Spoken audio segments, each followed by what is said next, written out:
یہ صرف ایک کہانی نہیں، یہ وقت کے صفحات میں درج ایک ایسا باب ہے جسے نہ مٹایا جا سکا نہ جھٹلایا جا سکا۔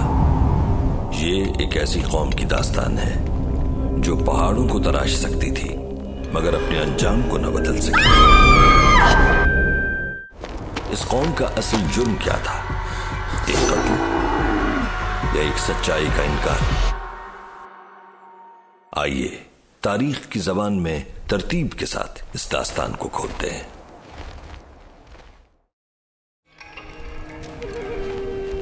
یہ کہانی شروع ہوتی ہے حضرت نوح علیہ السلام کے بعد کی دنیا سے۔ جب طوفان نوح کے بعد انسانوں نے دوبارہ زمین پر بسنا شروع کیا تو مختلف قبائل وجود میں آئے۔ انہی میں ایک نسل تھی قوم عاد۔ قوم عاد کے بارے میں نے آپ کو گزشتہ ویڈیو میں بتایا تھا۔ جی ہاں، وہی قوم جو ہوا کو اپنا غلام سمجھ بیٹھی تھی، اور پھر اللہ نے ان کی سرکشی کا جواب بھی انہیں اسی ہوا سے دیا۔ اس ہوا نے سب کچھ تہس نہس کر دیا، لیکن جو مومن بچ گئے انہوں نے اس اجڑے شہر سے اپنا سفر شروع کیا۔ وہ ہجرت کے اس سفر میں چلتے رہے، اللہ کی زمین میں اپنے لیے پناہ ڈھونڈتے رہے، اور بالآخر انہیں ایک خطہ میسر آیا جہاں پانی تھا، سبزہ تھا اور زندگی گزارنے کے آثار تھے۔ یہ وہی لوگ تھے جو سام بن نوح علیہ السلام کی نسل سے تعلق رکھتے تھے۔ وقت کے ساتھ ساتھ یہ قبیلہ شمالی عرب کی طرف بڑھا اور آخرکار یہ اس وادی میں آ کر آباد ہو گئے جسے مدائن صالح کہا جاتا ہے۔ ان لوگوں نے یہاں نئے سرے سے محنت کی، کاشتکاری کی، زمین کو اپنے لہو سے سینچا، پہاڑوں کو اپنی طاقت سے تراشا، اور پھر انہی لوگوں میں سے ایک قوم کا وجود ممکن ہوا جسے قوم سمود کے نام سے جانا گیا۔ ہماری جڑیں گہری ہیں، ہم اس زمین کے وارث ہیں۔ اور واقعی وہ خود کو زمین کا وارث سمجھنے لگے تھے۔ یہ صرف ایک قوم نہیں تھی، یہ ایک طاقت تھی۔ یہ پہاڑوں کو کاٹتے تھے، چٹانوں کو تراشتے تھے، اور ان میں ایسے گھر بناتے تھے جو وقت کے سامنے کھڑے رہ سکیں۔ دیکھو یہ پہاڑ، ہم نے اسے اپنے ہاتھوں سے بدلا ہے، ہمیں کوئی نہیں گرا سکتا۔ قرآن مجید ان کا ذکر کرتے ہوئے کہتا ہے کہ تم پہاڑوں میں امن سے گھر بناتے تھے، مگر یہ امن صرف ظاہری تھا، کیونکہ اس قوم کے لوگوں کے دلوں میں عاجزی نہیں غرور پل بڑھ رہا تھا۔ اللہ کی ذات سب دیکھ رہی تھی اور سمجھتی تھی کہ کب اس قوم کے لیے ہدایت بھیجنی ہے، اور پھر وہ مناسب وقت بھی آ گیا۔ اللہ نے اس قوم میں ایک نبی کو پیدا کیا۔ یہ بچہ جو اس قوم کے مستقبل کو بچانے کے لیے آیا تھا، اس کا نام تھا حضرت صالح علیہ السلام۔ حضرت صالح علیہ السلام انہی گلیوں میں کھیلتے اور انہی افراد کے درمیان پلے بڑھے۔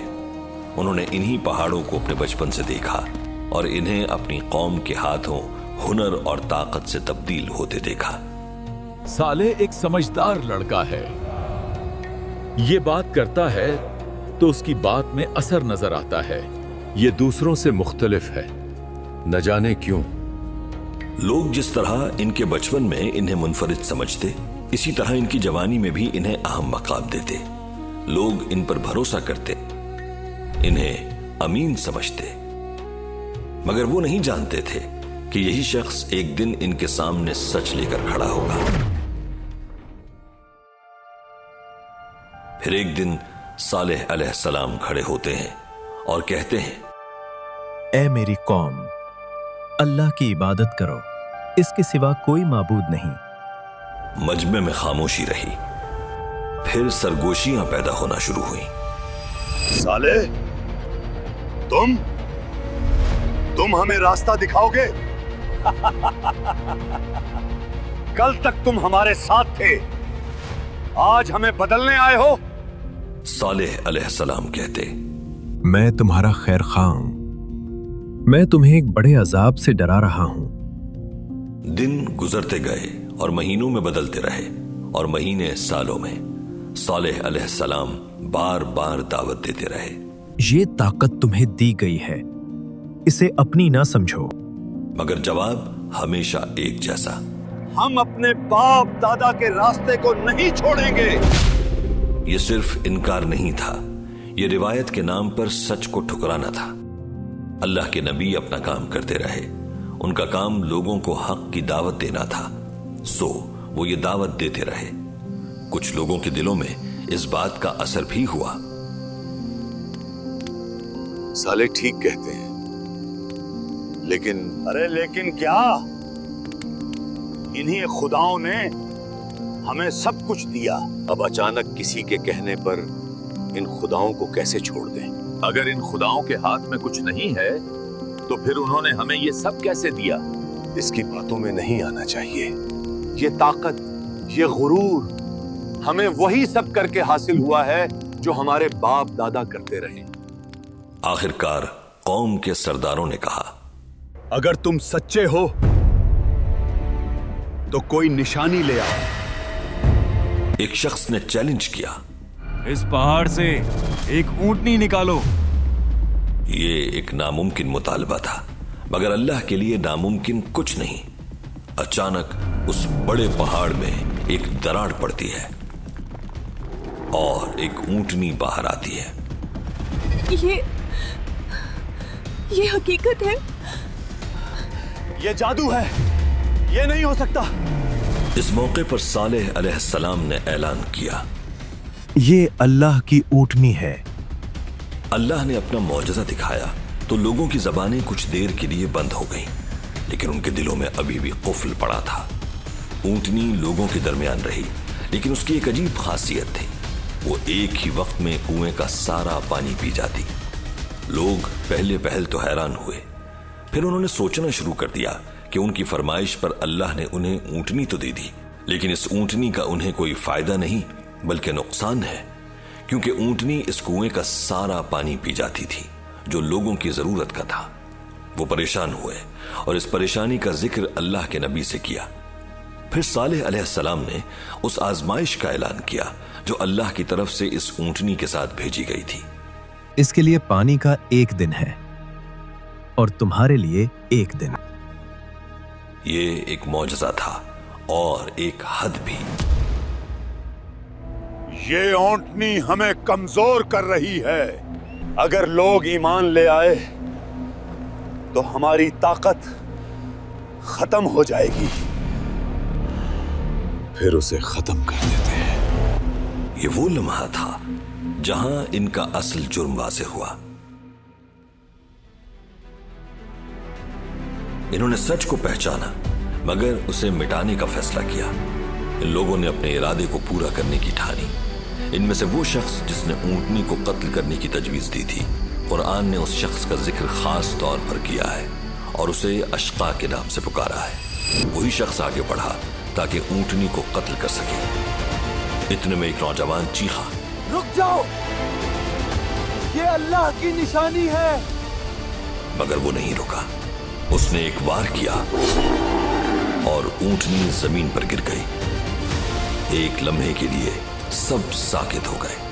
फिर एक आवाज आई, हमने इसे खत्म कर दिया। साजिश करने वाले अपने मकसद में बज़ाहिर कामयाब हो चुके थे और जिन्होंने इस कत्ल को रोकने की कोशिश नहीं की वो भी इसमें कसूरवार ठहरे। फिर सालेह अलैहिस्सलाम की आवाज आई, 3 दिन, बस 3 दिन है तुम्हारे पास। हमें कोई छू भी नहीं सकता। लोगों ने सुना, कुछ ने इस हंसने वाले का साथ भी दिया, लेकिन एक पुरस्रार खामोशी इस बार मजमे में मौजूद थी और इस खामोशी में खौफ था। ऊंटनी की लाश अभी मिट्टी में पूरी तरह दबी भी नहीं थी, मगर फजा बदल चुकी थी। ये हमने क्या कर दिया? चुप रहो, कुछ नहीं होगा। मगर दिलों के अंदर एक अनजाना खौफ जाग चुका था।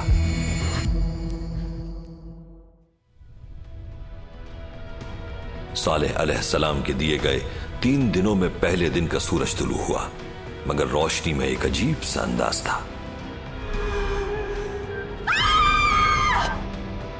मेरा चेहरा ये जर्द क्यों हो गया है?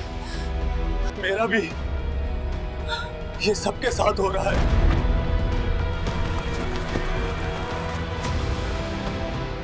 मैंने कहा था 3 दिन। ये सिर्फ इत्तेफाक है, कोई बीमारी फैल गई है। ये दिन इसी खौफ में गुजर गया कि पहला दिन आ चुका है, और इसी उम्मीद में कि जो कुछ लोग अपने साथ होता देख रहे हैं वो महज एक इत्तेफाक है। रात गुजर गई। अगली सुबह हवा भारी महसूस हो रही थी, जैसे सांस लेना मुश्किल हो। लोग जागे और डरते हुए अपने चेहरे देखने लगे।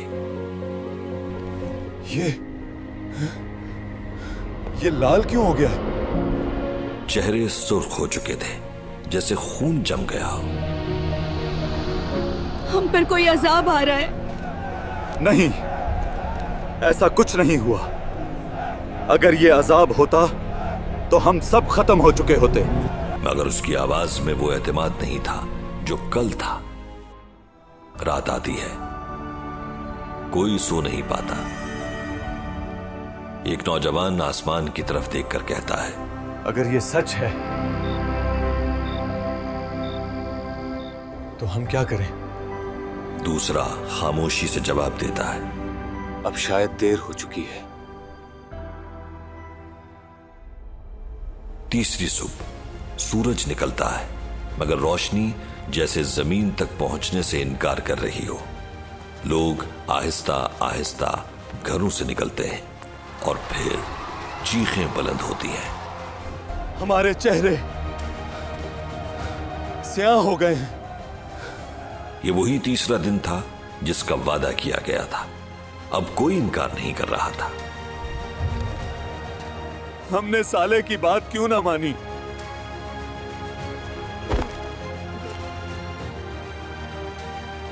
काश हम वक्त वापस ला सकते। मगर वक्त कभी वापस नहीं आता। अचानक एक अजीब सी गूंज सुनाई दी गई, पहले हल्की, फिर तेज, फिर एक जबरदस्त चीख।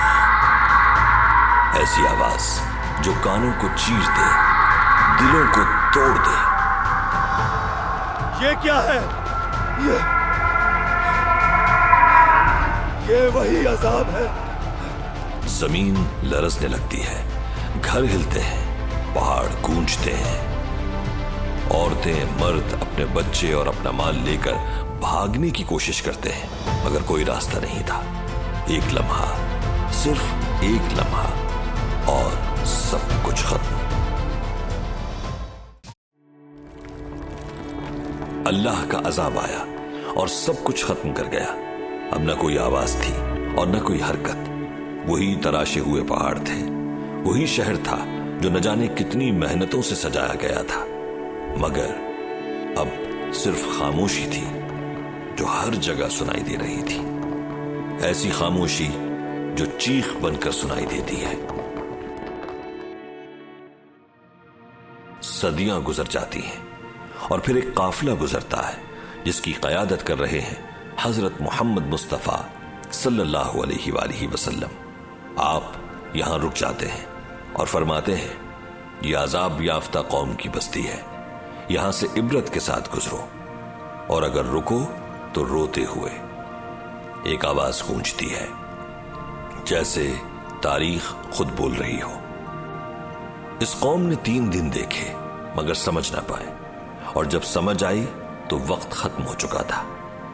यह सिर्फ अजाब की कहानी नहीं, ये मोहलत की कहानी है, क्योंकि कभी कभी सबसे बड़ा अजाब वो नहीं होता जो आता है, बल्कि वो होता है जिससे पहले इंसान समझ ना पाए। आज भी मदाइन सालेह के पहाड़ खड़े हैं, मगर उनमें बसने वाले नहीं। ये कहानी सिर्फ माजी नहीं, ये आज का आईना है। हमने सब कुछ हासिल कर लिया है। हम दुनिया की सुपर पावर हैं। और कहीं दूर तारीख जवाब देती है, तुमसे पहले भी एक कौम यही कहती थी।